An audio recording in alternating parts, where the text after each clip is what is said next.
Ketika Rusia menginvasi Ukraina pada Februari tahun 2022, jutaan orang mengungsi ke negara-negara tetangga yang membuka pintu bagi mereka. Seluruh keluarga disambut dengan rumah sakit, tempat penampungan, dan makanan hangat. Ketika Suriah runtuh, Turki menerima lebih dari 3 juta pengungsi. Hal yang sama terjadi di Kolombia dan Peru, yang menerima warga Venezuela yang melarikan diri dari kelaparan dan kesengsaraan. Namun ketika 2 juta warga Palestina mengungsi dari rumah mereka akibat perang antara Israel dan Hamas, tidak ada satupun negara Arab yang menyambut mereka. Sementara Raja Abdullah dari Yordania mengatakan mereka tidak akan menerima mereka. Tidak ada pengungsi di Yordania, tidak ada pengungsi di Mesir. Itu garis merah, karena menurut saya itulah rencana beberapa pihak yang biasa untuk mencoba dan menciptakan masalah de facto di lapangan. Mesir mengerahkan tank dan pasukan di perbatasan Gaza dan memperkuat tembok yang memisahkan mereka untuk memastikan tidak ada yang bisa menyeberang.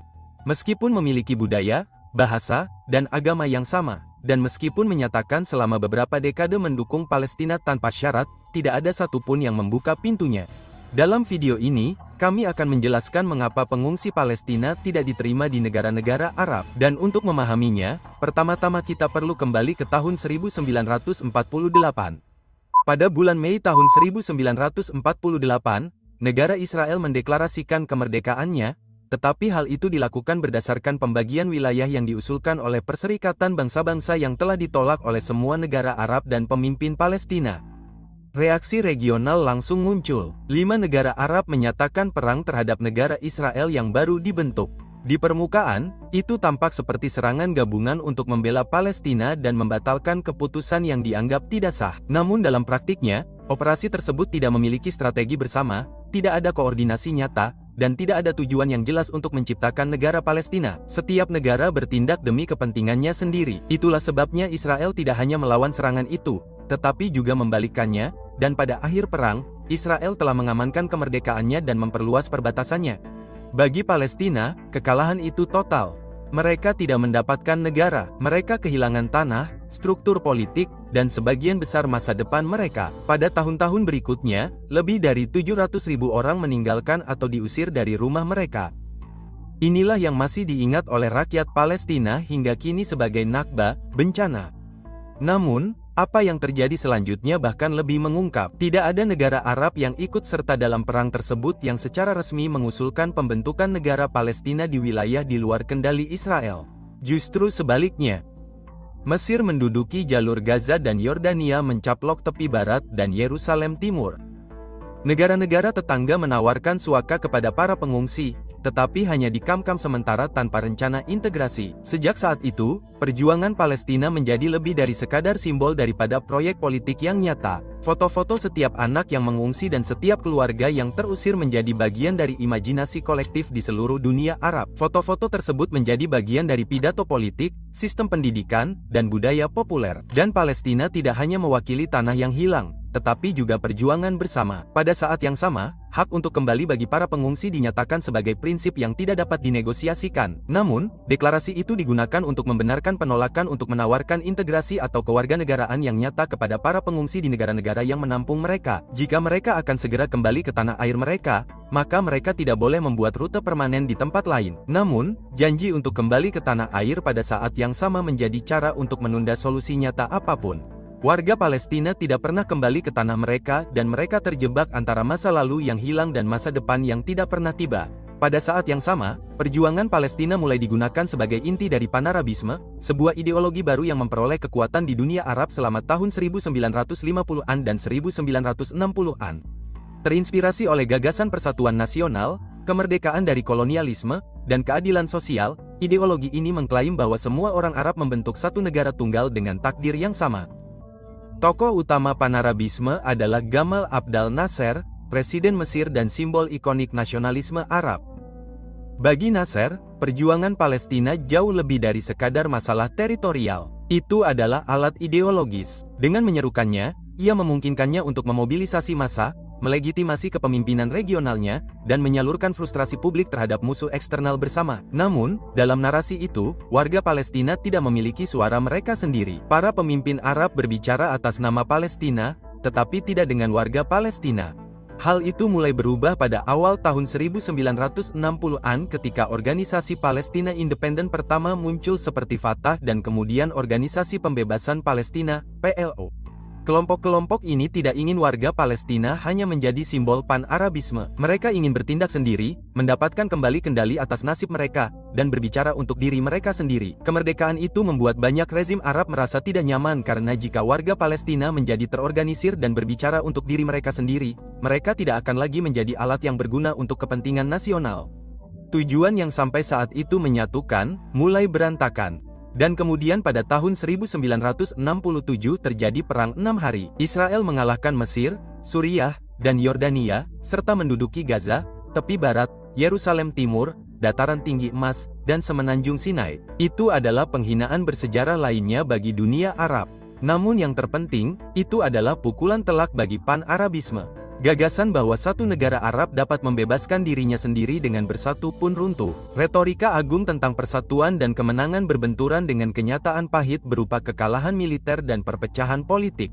Sejak saat itu, para pemimpin Arab mulai lebih berfokus pada kepentingan nasional mereka daripada proyek-proyek pan-Arab. Dan warga Palestina akhirnya mengerti bahwa jika mereka tidak berjuang untuk diri mereka sendiri, tidak ada orang lain yang akan melakukannya. Kekalahan ini juga memicu gelombang baru pengungsi Palestina, menambah ratusan ribu orang yang telah diusir sejak 1948. Lebih dari 300.000 orang mencari perlindungan di negara-negara tetangga, terutama Yordania, Lebanon, dan Suriah. Namun, mereka tidak lagi diterima dengan baik seperti sebelumnya. Kini, pemerintah-pemerintah Arab tahu bahwa para tamu ini mungkin akan tinggal selamanya dan bahwa kehadiran mereka bukan hanya masalah kemanusiaan, tetapi juga tantangan politik.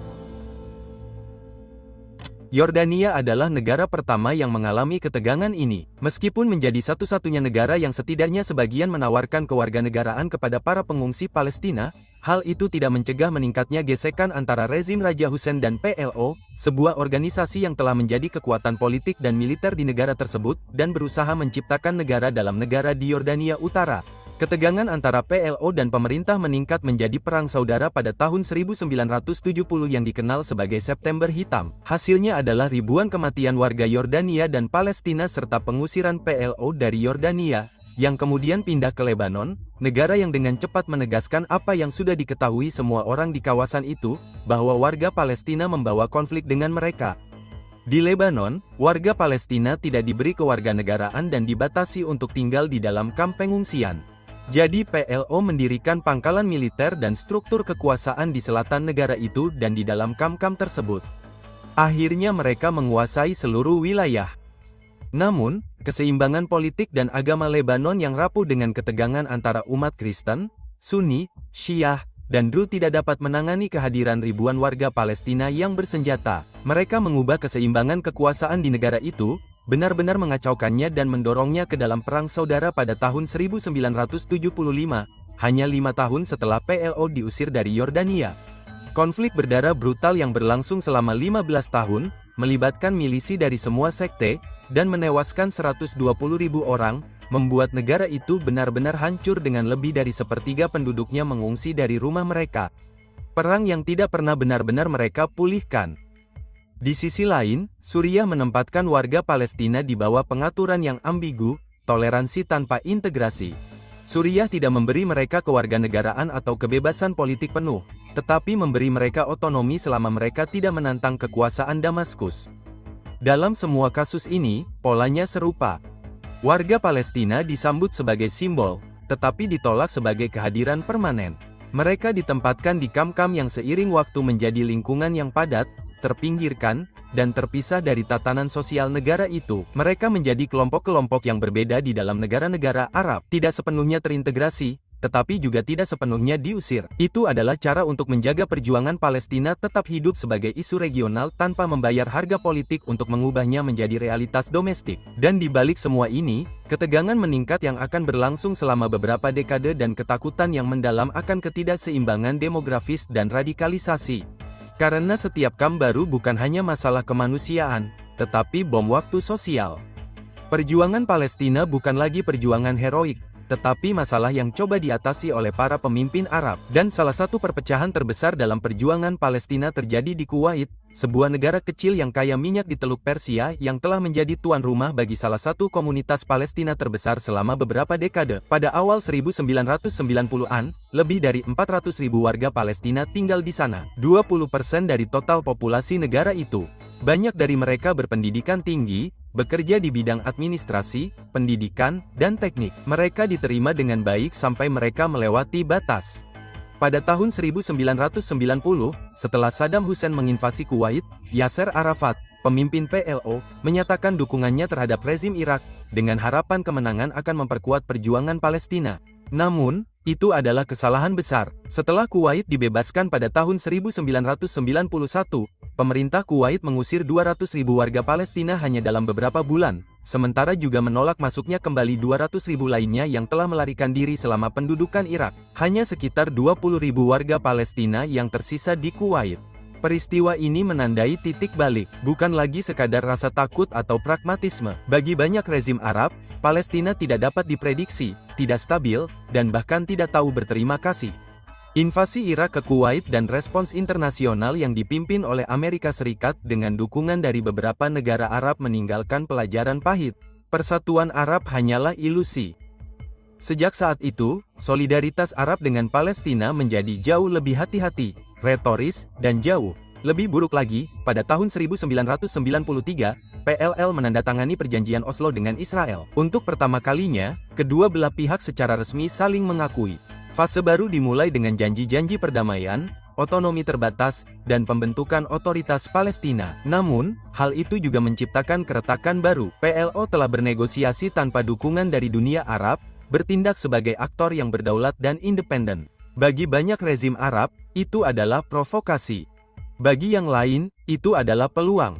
Jika Palestina bernegosiasi sendirian, maka tanggung jawab politik dan moral juga jatuh sepenuhnya pada mereka. Jadi, secara bertahap komitmen Arab digantikan oleh kebijakan non-intervensi. Palestina berubah dari masalah bersama menjadi masalah orang lain dan juga gangguan karena konflik tersebut merupakan konflik beku yang sulit diselesaikan dan penuh emosi yang kuat, tetapi juga mengancam stabilitas rezim otoriter yang setelah puluhan tahun berkuasa memiliki prioritas lain.